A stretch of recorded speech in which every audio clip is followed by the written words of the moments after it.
আসসালামু আলাইকুম। কেমন আছেন সবাই? আশা করছি সবাই ভালো আছেন, সুস্থ আছেন। আমরাও আলহামদুলিল্লাহ ভালো আছি।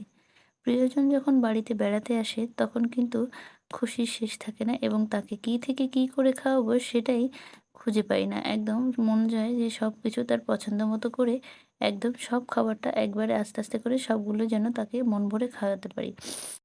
গতকাল ননদের বর এসেছিল মানে আমাদের দুলাভাই। তার জন্য আজকের যত আয়োজন সব একমাত্র তাকে কেন্দ্র করেই। সকাল, সকাল সে রুটি খেতে খুব পছন্দ করে। সেইজন্য তার জন্য ১ম এ রুটি করে নিলাম।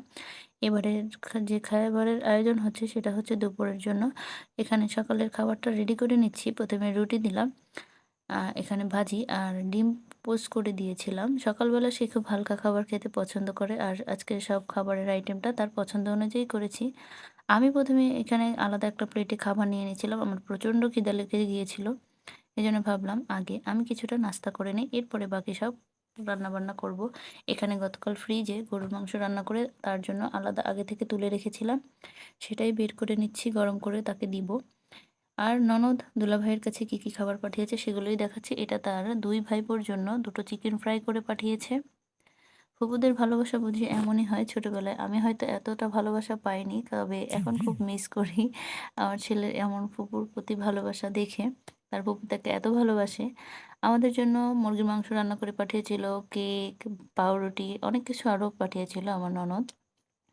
সে ঢাকা থাকে। আপনাদের সাথে আগেও কিছু ব্লগে শেয়ার করেছিলাম। এই যে সকাল, সকাল দুলাভাইয়ের নাস্তা তার রুমে দিয়ে গেলাম। আ এবারের নাস্তাটা হচ্ছে তার জন্য খুবই সিম্পল করে দিয়েছি সকালবেলার যে নাস্তাটা। এরপরে আরো অনেক আইটেম থাকবে। এখানে দুপুরের জন্য মাছের মাথা ভাজি করছিলাম। এখানে পটল রান্না হয়ে গেছে অলরেডি। পটলটার রেসিপি হচ্ছে দুপুরের জন্য এই যে পটল রান্না কমপ্লিট। পটল রান্নাটা খুব সিম্পল করে সহজভাবে করা হয়েছে। এরপরে যেটা করব সেটা হচ্ছে লাল শাক ভাজি করব। এটা আমাদের বাড়িতে সবাই না খেলেও আমরা ২-৩ জন খুব পছন্দ করি। মানে অর্ধেক লোক পছন্দ করি, বাকি অর্ধেক লোকরা পছন্দ করি না। এটা আমার খেতে খুবই ভালো লাগে। হালকা করে ঝাল দিয়ে নিয়েছি। বেশি ঝাল আবার আমাদের বাড়িতে কেউ খেতে পারে না। কেউ খেতে পারে না বললে ভুল হবে। ওই যে আবার অর্ধেক খেতে পারে, অর্ধেক খেতে পারে না। এখানে একটা পরোটা করে নিয়েছিলাম। ননদ ঢাকা থেকে যে মাংসটা পাঠিয়েছিল সেটা থেকেই ট্রাই করছি।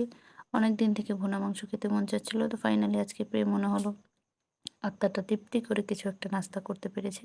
নরমালি আমার সকালে ভাজি, পরোটা এগুলো খুব খেতে পছন্দ করি আমি। এই যে লাল শাকটা এখানে কমপ্লিট হয়ে গিয়েছে। একে, একে সব খাবারগুলো রান্না করে এখানে সাজিয়ে নিচ্ছিলাম। এবারে মসলা কষিয়ে নিচ্ছি অন্য একটা তরকারি রান্না করব বিধায়। এখানে আচ্ছা আমি মাছ ঝোল করব আরকি। ঝোল বা ভুনা যেটাই বলেন। ভুনাটা একটু গাঢ় করে হয়। দেখা যাক কোনটা করা যায়। এখনো ফাইনাল করিনি। এবারে রান্নার মাঝখানে বসিয়ে দিয়ে আমি ভাবছি যে সকালের খাবারটা করে নেই। অনেকটা টাইম হয়ে গিয়েছে। আপনারা ভাবতে পারেন যে পরপর এত খাবার একসাথে খাচ্ছি। না, আসলে তেমনটা না। একদিকে রান্না করছি, একদিকে সকালের খাবার সবার খাওয়া কমপ্লিট হয়ে গেছে। এই যে এটা ভুনা করে নিয়েছি ফাইনালি। এসব রান্নার মাঝখানে আমি খাবারটাও সেরে নিয়েছি। এখানে আস্ত একটা তেলাপিয়া মাছ দুলাভাইয়ের জন্য ভাজি করে নেওয়া হয়েছে। এবারে ফাইনালি আমি আবার খেতে বসেছি। খাবার মাঝখানে আমি ২ বার উঠে গিয়েছিলাম। এবার ফাইনালি কাজটা সব শেষ করে এখানে খাবারটা শেষ করার জন্য বসেছি। খাবার শেষ করার পর আরও অনেকগুলো কাজ আছে, সেগুলোও একে, একে শেয়ার করে নিব। ননদ যে ঢাকা থেকে মাংসটা পাঠিয়েছিল সেটা দিয়েই সকালে খাবারটা খাচ্ছি। খুব তৃপ্তি করে বলা যায়। সেদিন সকালে অনেকগুলো ভাত খেয়েছিলাম। এখানে ডাল রান্না করেছিলাম, গরম, গরম ধোয়া ওঠা ডাল। শীতের সকালে এমন খাবার হলে কিন্তু আর কিছু লাগে না। এবার দুলাভাইয়ের জন্য খাবারগুলো রেডি করে নিয়ে গিয়েছি। তাকে সাজিয়ে দিচ্ছিলাম। সকালবেলা আ গরুর মাংস ভুনা, এই যে বড় মাছের মাথা ভুনা আর এখানে আস্ত একটা মাছ ভাজি। সকালবেলা না আরকি এটা দুপুরের আগে দুপুর ছুঁইছি বলা যায়। এখানে এই যে মুরগির মাংস, পটল রান্না আ সব একে, একে এখানে গুছিয়ে সাজিয়ে রাখা হয়েছে। একটু, একটু করে সবগুলোই দুলাভাইকে ট্রাই করাবো। লাল শাকটা এই যে এখানে রাখা। খাওয়া-দাওয়া শেষে চা না খেলেই হয় না, সেটা সবারই জানা কথা। যেহেতু আমি চা লাভার, এখানে চা বসিয়ে দিয়েছি। বাড়ির সবাই মিলে এখন একসাথে চা পান করব। আমি লাল চা খেতে পছন্দ করি না। দুধ চাটাই বেশি সবসময় আমার খাওয়া পড়ে।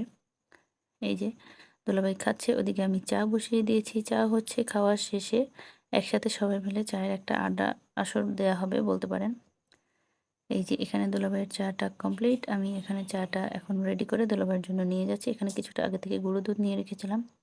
দুলাভাই গাঢ় চা খেতে পছন্দ করে, চিনি ছাড়া। কিন্তু ঐদিন আমি ভুল করে চিনি দিয়ে ফেলেছিলাম। চা, চা দেখলেই মনে হয় চা খেতে হয়েছে, খেতে ইচ্ছা করে এমন একটা অবস্থা। চা'র কালারটা ভিডিওতে সুন্দর না দেখা গেলেও ওইদিনের চাটা খুব বেশি মজা হয়েছিল। আজকের ভিডিওটা কে কোথা থেকে দেখছেন, কার কেমন লেগেছে জানাতে ভুলবেন না কিন্তু। আল্লাহ হাফেজ।